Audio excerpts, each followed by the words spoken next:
Assalamualaikum warahmatullahi wabarakatuh. Innal hamdalillah nahmaduhu wa nasta'inuhu wa nastaghfiruh. A'udzu billahi min shururi anfusina wa min sayyiati a'malina. Man yahdihillahu fala mudilla lahu ومن يضلل فلا هادي له. أشهد أن لا إله إلا الله وحده لا شريك له وأشهد أن محمدا عبده ورسوله وبعد. Kita sampai Al-Hallaj. اتفق علماء العصر على إباحة دم الحلاج. Para ulama hari ini, zaman beliau ya, bersepakat bahwa darahnya al-halal halal. Maksudnya boleh ditumpahkan, boleh dibunuh. Fa awwalu man qala innahu halalud dam Abu Amr Al-Qadi. Yang pertama mengatakan bahwa darahnya Al-Halal adalah halal adalah Abu Amr Al-Qadi. Dan begitulah sepanjang zaman yang membolehkan membunuh tokoh-tokoh sesat adalah orang-orang yang berilmu, para ulama, bukan orang awam. Orang awam kebanyakan menilai membunuh itu keterlaluan, membunuh itu tidak baik. Kan masih bisa dinasihati, kan masih bisa diarahkan, mungkin dipenjara saja. Itu orang-orang awam. Adapun orang-orang yang berilmu seperti Khalid bin Abdullah, penguasa Al-Wasit waktu itu, tidak segan-segan membunuh, menyembelih Ja'ad bin Dirham. Karena orang yang berilmu tahu mana yang berbahaya, mana yang tidak. Ini berbahaya sekali. Kalau sampai dia hidup terus menyebarkan kesesatannya, ini sangat-sangat berbahaya. Maka yang terbaik adalah bunuh, kecuali mau bertaubat. Kalau mau bertaubat, diampuni, tidak dibunuh. Berbeda dengan penghina Nabi, menghina Rasulullah SAW. Bertaubat atau tidak, memang hukumannya adalah dibunuh, walaupun bertaubat. Karena kan sudah lewat gitu. Menghina kan bukan sebuah keyakinan. Kalau keyakinan dirombak bisa, kalau menghina ya sudah. Mengatakan Rasulullah pembohong misalnya, maka mengatakan Rasulullah pendusta misalnya, menjuluki Rasulullah dengan julukan rendah, maka hukuman yang tepat adalah bunuh, hukuman mati. Taubat atau tidak taubat. Syekhul Islam menulis bab khusus, kitab khusus, As-Saiful Maslul liman syatamar Rasul. Pedang terhunus bagi orang yang menghina Nabi SAW. Tidak ada hukuman yang layak kecuali dibunuh.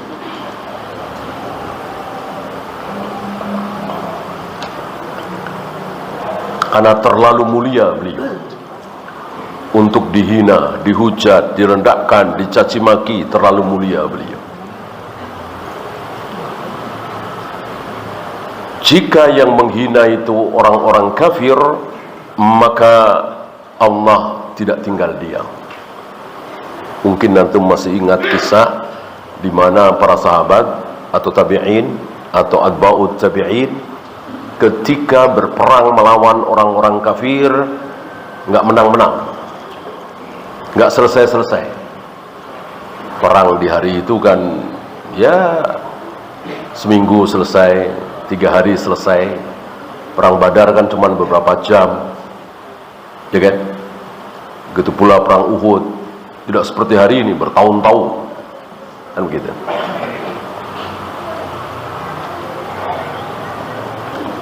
Nah, kalau perang nggak selesai, musuh sulit dikalahkan. Kaum muslimin berharap ada orang kafir yang menghina Rasulullah SAW. Berharap, ya. Oh, kaum muslimin memuji-muji Nabi, memancing-mancing supaya orang-orang kafir itu menghina Nabi SAW. Sebab kalau sudah ada orang kafir menghina Nabi, maka tinggal tunggu waktu. Tinggal tunggu waktu. Berani menghina Rasulullah SAW, tinggal nunggu waktu. Dan itu bukan sekali 2 kali kejadian. Maka ketika kaum muslimin gak menang-menang, sulit mengalahkan orang-orang kafir, kaum muslimin berharap ada orang-orang kafir yang menghina Nabi SAW. Kalau ada dan jahar, kaum muslimin dengar, tinggal tunggu waktu. Mungkin sehari, mungkin 2 hari, habis dikalahkan. Sampai hari ini, sampai hari ini, ya. Allah tidak rela kekasihnya dicaci maki, dihujat, dicemooh, dihina. Kalau Allah biarkan. Ya, Fir'aun contohnya, Allah biarkan sampai ratusan tahun, kan, mengaku sebagai Tuhan, menghina Allah biarkan. Tapi menghina Nabi, tunggu saatnya.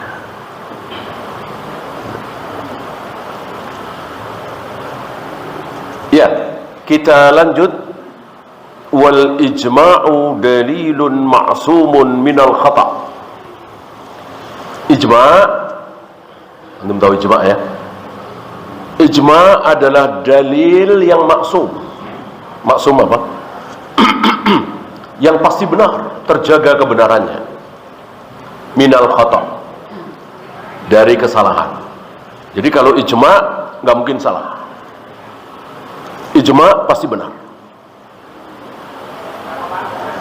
Ijma' dimulai oleh ijma'nya para sahabat. Nggak mungkin tiba-tiba atba'ut tabi'in ijma' tidak didahului oleh para sahabat. Ya nggak mungkin, sangat tidak mungkin. Ambil contoh misalnya, para sahabat tidak sepakat azan Jumat 2 kali itu boleh apa tidak, sunnah apa bid'ah, kan nggak sepakat kan? Kalau sepakat itu bid'ah, ya nggak mungkin Utsman memerintahkan. Kalau sepakat itu sunnah, tidak mungkin para sahabat lain termasuk Ibnu Umar membantahnya. Artinya azan Jumat 2 kali tidak ijma' sahabat, bukan ijma' sahabat. Beda dengan sholat berjamaah tarawih setiap malam di bulan Ramadan, mengumpulkan Al-Quran dalam satu mushaf, memerangi orang-orang Khawarij. Ada beberapa yang para sahabat ijma', sementara tidak ada dalil dari ayat, dari hadis gitu. Nah, para sahabat tidak ijma' tentang azan Jumat 2 kali. Tiba-tiba tabi'in ijma', tiba-tiba atba'ut tabi'in ijma'. Karena atba'ut tabi'in ijma', maka dijamin benar. Betul? Ya nggak mungkin. Tidak mungkin. ijma' tentu diawali oleh para sahabat. Ya.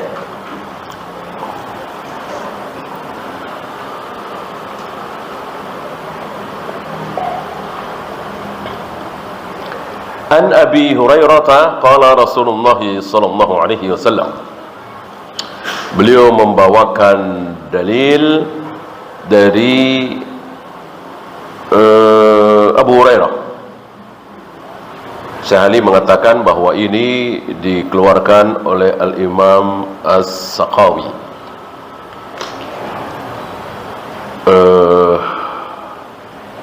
Tapi beliau mengatakan lebih tepat hadis ini dari Ibnu Umar, Anas bin Malik dan Ibnu Abbas, ya.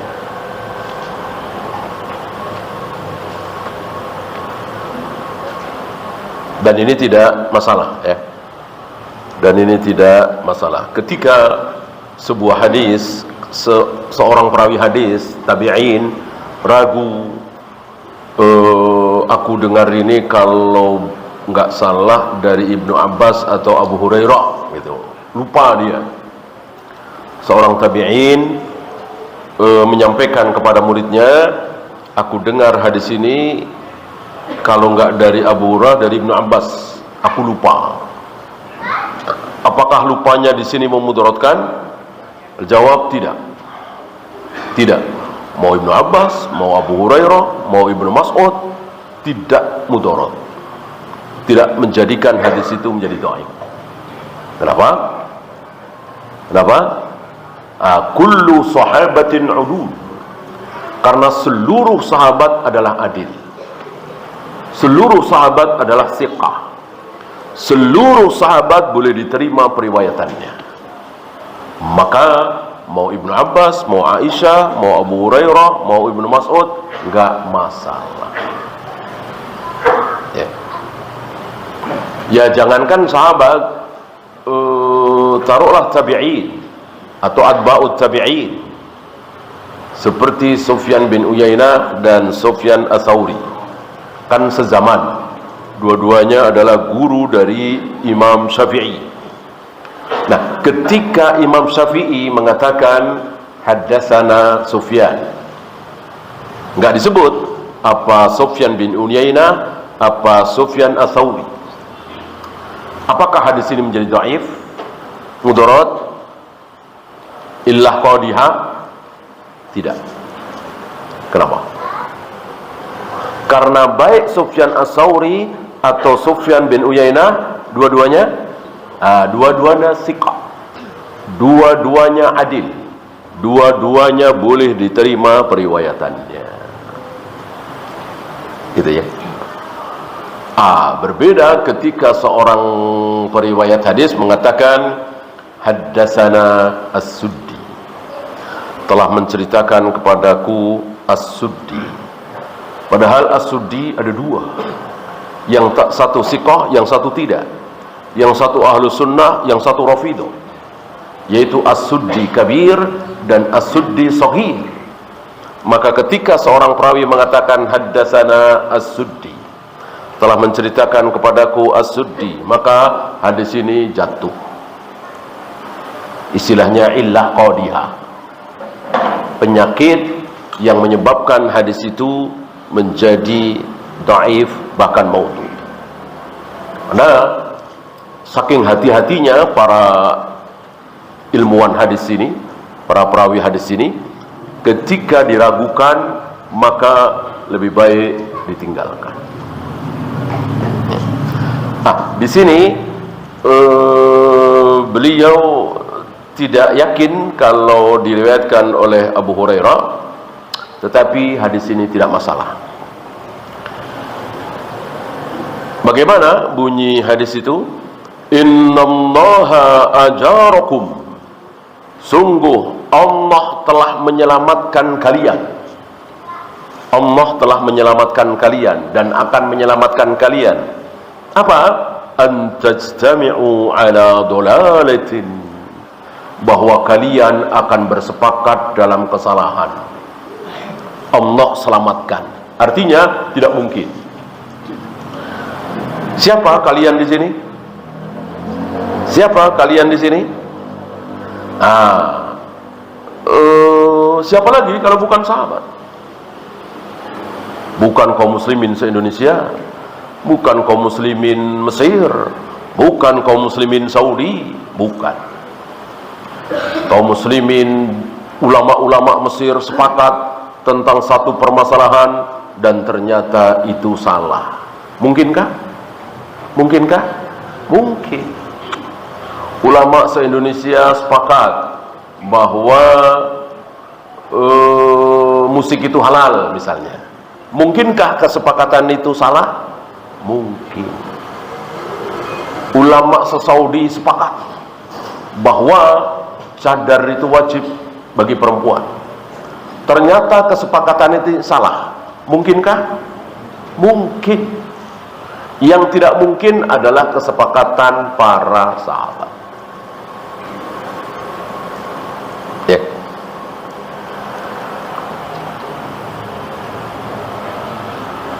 Loh, kaum muslimin kan sepakat bahwa sholat subuh, kaum muslimin Indonesia kan sepakat bahwa sholat subuh itu 2 rakaat. Betul? Betul? Sholat subuh 2 rakaat bukan kesepakatan kaum muslimin se-Indonesia, bahkan kaum muslimin seluruh dunia, tidak. Sholat subuh 2 rakaat bukan atas dasar kesepakatan, tapi atas dasar dalil. Dalil terang benderang bahwa Nabi dan para sahabat sholat subuh 2 rakaat, gitu ya. Jadi jangan salah paham, mentang-mentang sama itu kesepakatan ulama. Enggak ya. Babi haram, jilbab wajib, zina haram, puasa Ramadan wajib, itu semua bukan atas dasar kesepakatan, tapi atas dasar dalil, bukan kesepakatan. Paham ya?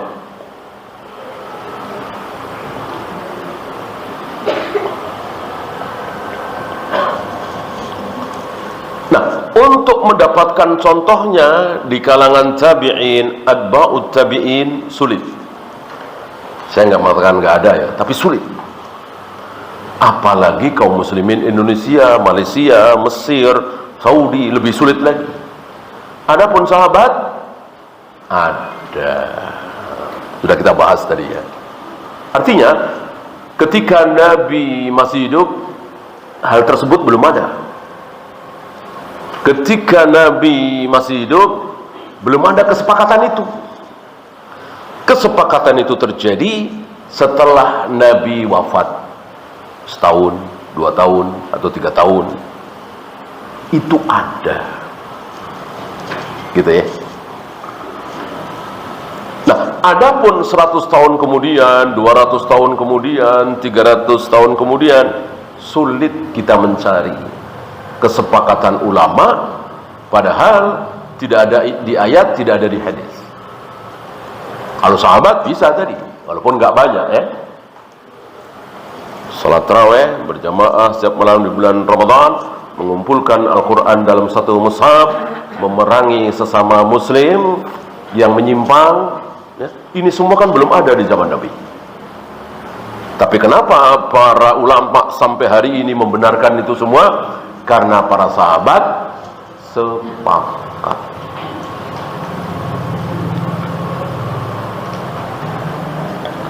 Termasuk kumpul-kumpul ketika apa? Kumpul-kumpul ketika kematian. Al-ijtima'u 'indal mayyit kunna na'udduha niyaha. Ini ucapan para sahabat. Kami para sahabat sepakat bahwa kumpul-kumpul ketika ada kematian adalah ratapan jahiliyah, niyaha. Itu sekedar kumpul-kumpul, apalagi ada ritual, ada tasbihnya, ada tahmidnya, ada baca Al-Qur'annya, lebih bid'ah lagi. Apalagi kalau ditentukan 3 harinya, 7 harinya, 40 harinya, lebih bid'ah lagi. Sekedar kumpul. Oleh karena itu, apa yang dilakukan oleh sebagian saudara kita, takziah 3 hari. Antum barangkali pernah dengar ya. Jadi tidak ada 3 hari, 7 hari, 40 hari, 100 hari, enggak ada. Yang ada malam pertama, malam kedua, malam ketiga. Itu pun tidak diisi dengan ritual. Tidak ada baca Al-Quran berjamaah, tidak ada tasbih, tahmid, tahlil berjamaah. Adanya cuman ceramah. Mungkin antum pernah ngalami, saya pernah di satu daerah seperti itu. Nggak ada tahlilan 3 hari, 7 hari, 40 hari. Mereka bilang bid'ah. Yang ada takziah 3 hari atau berkabung 3 hari. Mereka salah faham dengan sabda Nabi, jangan kalian berkabung lebih dari 3 hari. Maka sebelum 3 hari boleh, kan yang nggak boleh lebih dari 3 hari. Maka mereka mengadakan seperti tadi. Hari pertama, hari kedua, hari ketiga. Apa isinya? Ceramah. Jadi bukan tasbih, tahmid, tahlil, baca Al-Quran, bukan, tapi ceramah.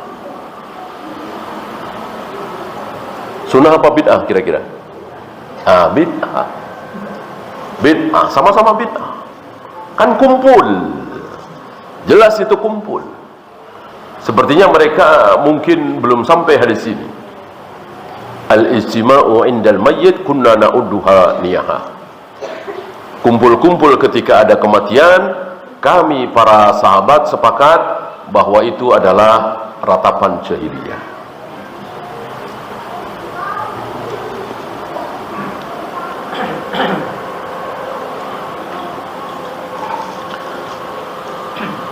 Mungkin ada yang bertanya, apa maksud berkabung jangan lebih dari 3 hari? Bukankah itu maksudnya? Bukan. Maksud tidak boleh berkabung lebih dari 3 hari adalah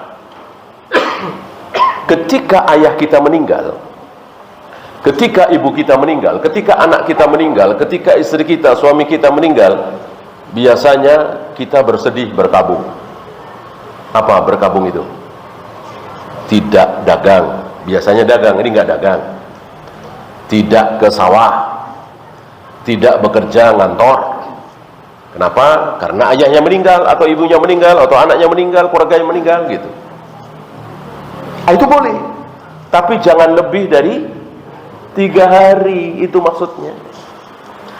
Jadi kalau mau nggak ngantor karena orang tua meninggal, boleh, tapi cukup 3 hari saja.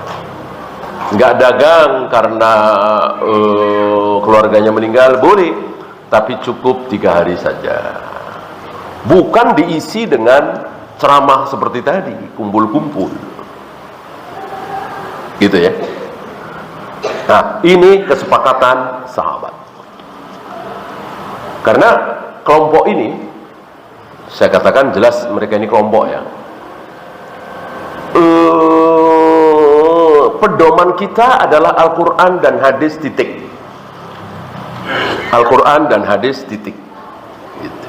Maka ucapan tadi mereka nggak mau pakai. Nah itu kan sahabat. Gitu. Oh itu kan kata Anas bin Malik. Itu kan kata Abu Hurairah. Bukan kata Nabi kan? Itu kan kata Ali bin Abi Thalib. Bukan kata Nabi kan? Jadi pedoman mereka, apa kata Allah, apa kata Rasulullah. Jadi apa kata Abu Bakar, apa kata Umar, apa kata Ibnu Abbas, apa kata Ibnu Mas'ud, ditolak. Berarti mereka ini merasa lebih pintar dari Imam Bukhari. Imam Bukhari bukan cuman mengikuti apa kata Allah, apa kata Rasulullah, apa kata Ali bin Abi Thalib, dimasukkan dalam kitab Sahih Bukhari.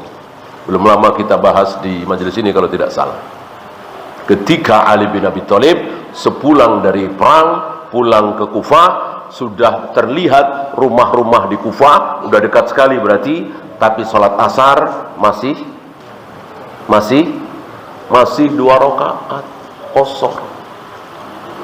Gitu. Kalau safar qasar ya memang sunnah.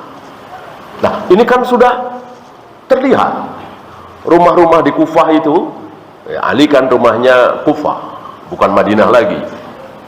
Di zaman Ali bin Abi Thalib, ibu kota dipindah dari Madinah ke Kufah karena untuk menghadapi Khawarij di Kufah itu dan juga Rafidhah. Nah, rumah-rumah di Kufah itu sudah kelihatan nggak mungkin 80 kilo, 60 kilo, 50 kilo, ya. Paling mungkin 10 kilo, 9 kilo, bahkan kurang dari itu. Tapi masih mengqasar sholat. Kenapa? Karena belum betul-betul masuk ke kota Kufah. Maka ketika sebagian orang bertanya kepada Ali bin Abi Thalib, "Ya Amirul Mukminin, bukankah rumah-rumah kita di Kufah sudah terlihat? Kenapa masih mengqasar sholat?" Dijawab oleh beliau, "Iya, sampai kita betul-betul masuk Kufah." Ada sabda Nabi di sini? Nggak ada. Nggak ada perbuatan Nabi di sini. Yang ada ucapan dan perbuatan Ali bin Abi Thalib. Dimasukkan oleh Imam Bukhari dalam kitab sahihnya. Sahih Bukhari ini ada di Sahih Bukhari. Berarti saudara-saudara kita yang mengatakan, oh itu kan kata Ali, oh itu kan kata Ibnu Abbas, bukan kata Nabi, lebih pintar dari Sahih, dari Imam Bukhari, dan lebih pintar dari Ali bin Abi Thalib tentunya. Lebih faham tentang salat qasar Nabi daripada Ali bin Abi Thalib. Kalau tidak mau terima apa yang diucapkan dan dilakukan oleh Ali bin Abi Thalib. Kenapa? Karena apa yang dilakukan dan diucapkan oleh Ali bin Abi Thalib ini tidak dibantah oleh satupun sahabat. Berarti sepakat. Berbeda dengan azan Jumat 2 kali tadi. Dibantah oleh beberapa sahabat. Di antaranya yang paling keras adalah Ibnu Umar.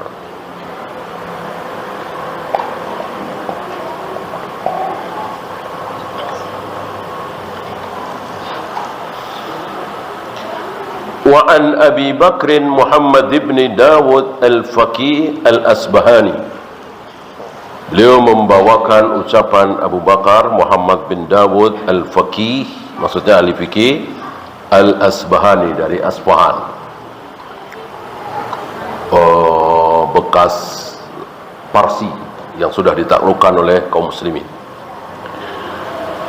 Beliau mengatakan, in kana ma anzalallahu ala nabiyhi sallallahu alaihi wasallam haqqan, seandainya apa yang Allah turunkan kepada Nabi Muhammad SAW adalah hak, benar, seandainya ini benar, maka fama yakulul hallaj batilun, maka apa yang diucapkan oleh al-hallaj otomatis batil, sesat.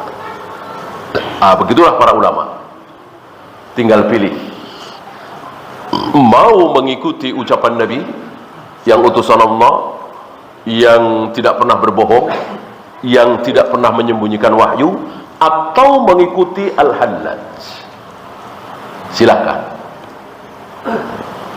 Berarti ucapan al-hallaj jelas-jelas batil.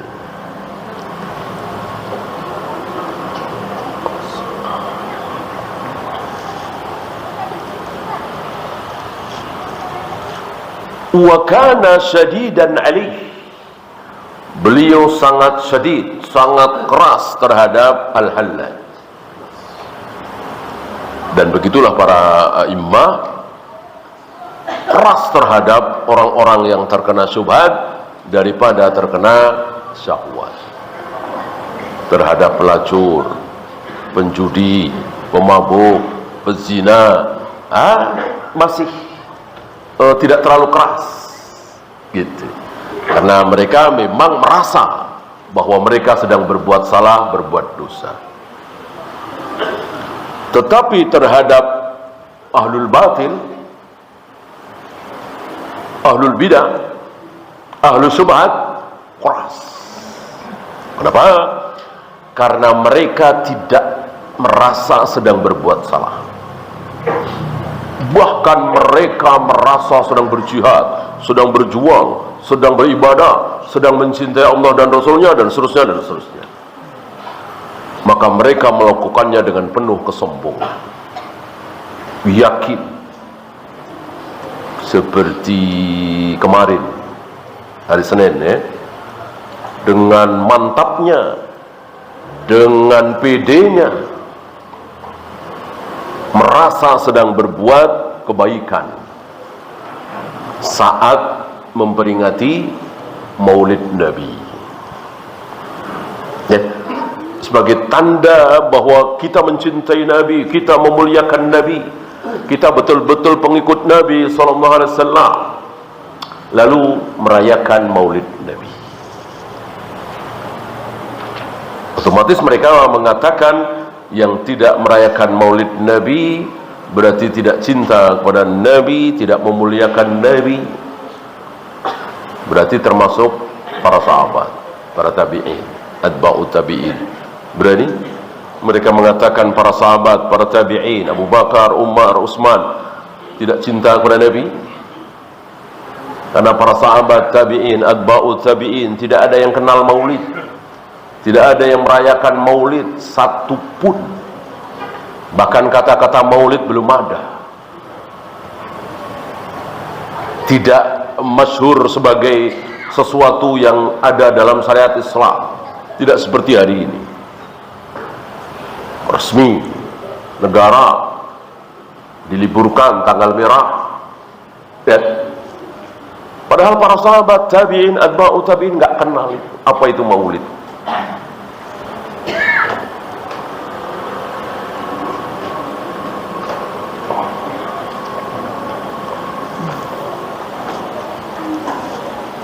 Wa qala al-musannif,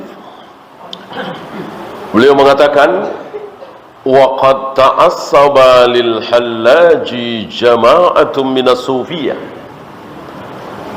Sekelompok orang sufi, jamaah orang-orang sufi itu ta'assub. Tahu ta'assub ya? Fanatik, cinta berlebihan, ta'assub. Ta'assub terhadap siapa? Terhadap Al-Hallaj.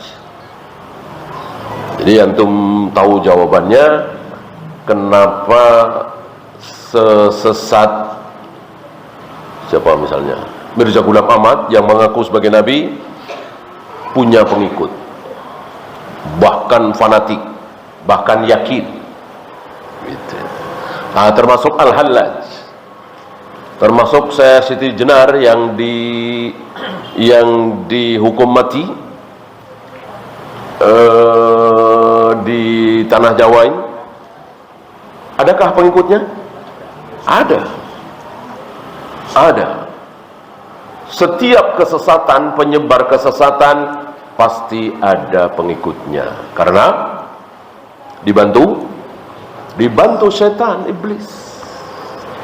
Iblis tahu mana yang hak, mana yang batil. Yang hak tidak dibantu, yang batil dibantu. Nah, jama'atun minas sufiyah ini, sekelompok jamaah orang-orang sufi begitu ta'assubnya terhadap Al-Hallaj. Jahlan minhum, karena mereka jahil. Wa qillata mubalatin bi ijma'il fuqaha, dan mereka tidak ada perhatian terhadap ijma' fuqaha. Nah, yang dimulai dari para sahabat tadi. Ya. Jadi mestinya mereka mikir sedikit ya. Apa ada, kan tentu mereka dengar kan, Imam Syafi'i, Imam Bukhari, Imam Muslim, Imam Muhammad, terus mereka kan dengar. Lalu mereka mengikuti Al-Hallaj ini, bahwa Allah bisa menyatu dengan hambanya, hamba bisa menyatu dengan Allah. Nah, apakah ada di antara Imam Syafi'i, Imam Bukhari, Imam Ahmad, Imam Malik, Sufyan bin Uyainah, Sufyan Ats-Tsauri dan seterusnya mengatakan seperti itu? Kira-kira begitu. Sampai hari ini, ketika terjadi kesesatan dan diikuti oleh banyak orang, kita selalu disuruh berpikir seperti Maulid lah. Walaupun jutaan kaum muslimin di negeri kita, bahkan di negeri-negeri Islam lain merayakan maulid. Nah coba tanya Imam Syafi'i, Imam Bukhari, Imam Ahmad, Sufyan Tsauri, Sufyan bin Uyainah, apa mereka merayakan maulid? Gitu. Kalau mereka menjawab tidak, ya sudah. Apakah kita lebih pintar, lebih benar dari Imam Syafi'i dan teman-temannya itu? Ini salah satu cara yang mudah untuk mengetahui sebuah kesesatan. Ya. Ini yang ditanyakan oleh Imam Syafi'i terhadap tokoh sesat. Tokoh sesat tapi sangat cinta kepada Imam Syafi'i. Ibunya sangat berharap kepada Imam Syafi'i supaya dinasihati. Karena mencintai, mengidolakan Imam Syafi'i, tapi sesat dia.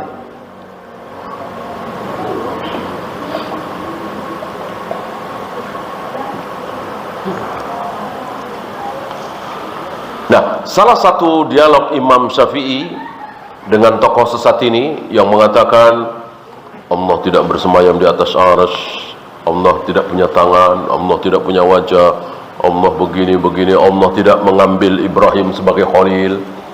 Oh, kesesatan yang luar biasa. Gitu. Nah, Imam Syafi'i bertanya, ucapanmu itu, keyakinanmu itu, adakah di Al-Quran, di ayat? Dijawab dengan jujur. Ya.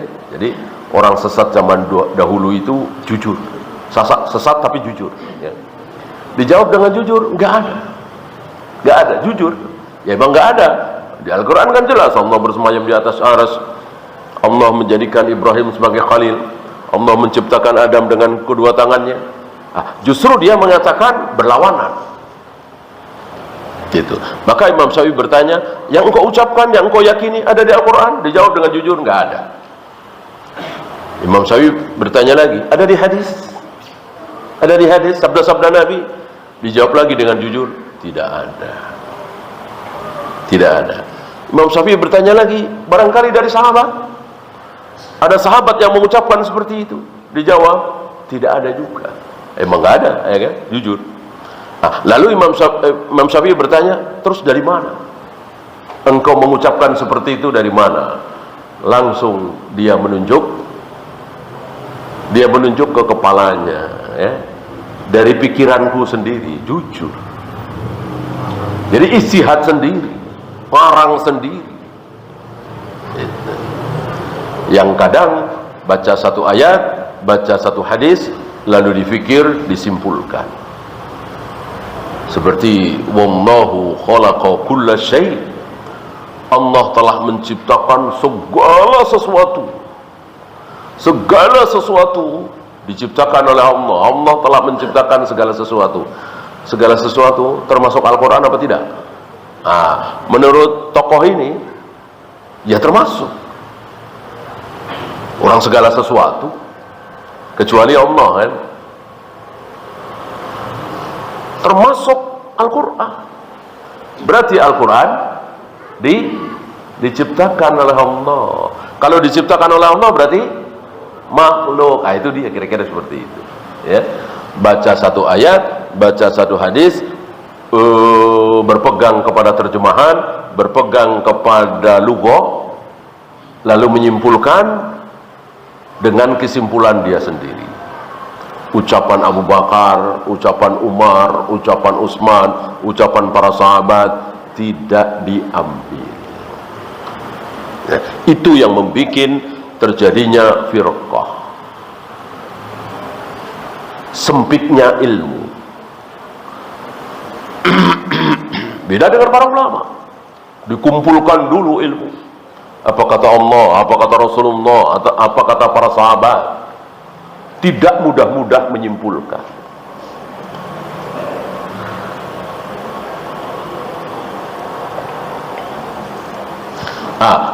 Salah satunya jama'atun minas sufiyah ini, sekelompok orang sufi, atau bisa dikatakan mayoritas orang sufi, menjadi sesat karena apa? Qillati mubalatin bi ijma'il fuqaha. Tidak peduli dengan ijma'nya para fuqaha, itu nggak peduli. Beda dengan Imam Syafi'i, dengan Imam Bukhari, ya seperti hari ini kan nggak peduli. Ya biarin aja Imam Syafi'i, Imam Bukhari nggak merayakan Maulid.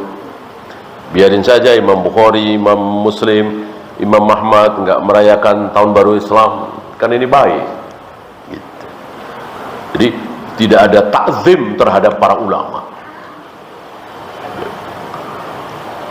Nah, mereka biasanya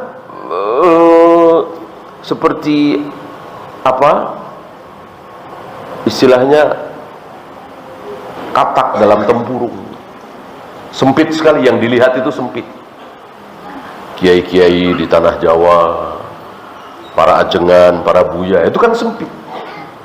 Jadi seolah kalau mereka sepakat pasti benar.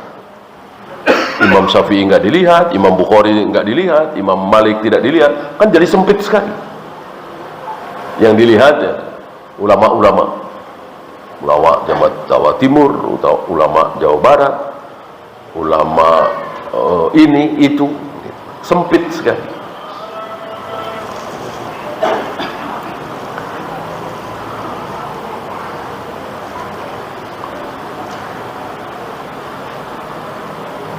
In kana ba'da an-nabiyyina was-siddiqina muwahhid fa huwa al-hallat. Ini saking bulunya nih, saking ta'assubnya.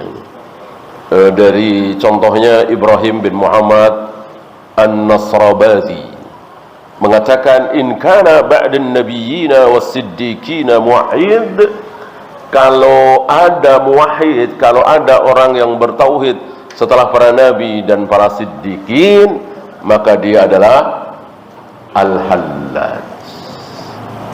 Betapa dahsyatnya kesesatan orang-orang sufi, saking ta'assubnya dengan tokoh.